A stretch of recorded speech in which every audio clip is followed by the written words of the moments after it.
కీర్తనల గ్రంథము 148వ అధ్యాయము.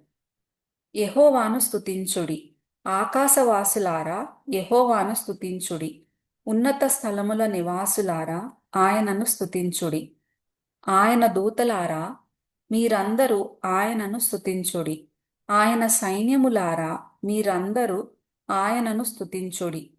సూర్యచంద్రులారా, ఆయనను స్తుతించుడి. కాంతిగల నక్షత్రములారా, మీరందరూ ఆయనను స్తుతించుడి. పరమాకాశములారా, ఆకాశము పైనున్న జలములారా, ఆయనను స్తుతించుడి. యెహోవా ఆజ్ఞ ఇయ్యగా అవి పుట్టెను. అవి యెహోవా నామమును స్తుతించునుగాక.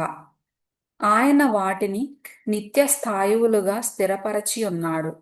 ఆయన వాటికి కట్టడ నియమించెను. ఏదియు దానిని అతిక్రమింపదు. భూమి మీదనున్న మకరములారా, అగాధ జలములారా, యెహోవాను స్తుతించుడి. అగ్ని వడగండ్లారా, హిమమ, ఆవిరి, ఆయన ఆజ్ఞను నెరవేర్చు తుఫాను, పర్వతములారా, సమస్తమైన గుట్టలారా, ఫలవృక్షములారా, సమస్త దేవదారు వృక్షములారా, మృగములారా, పశువులారా, నేలను ప్రాకు జీవులారా, రెక్కలతో ఎగురు పక్షులారా, భూరాజులారా, సమస్త ప్రజలారా, భూమి మీదనున్న అధిపతులారా, సమస్త న్యాయాధిపతులారా, యెహోవాను స్తుతించుడు. యవ్వనులు, కన్యలు, వృద్ధులు, బాలురు అందరును యెహోవా నామమును స్తుతించుదురుగాక.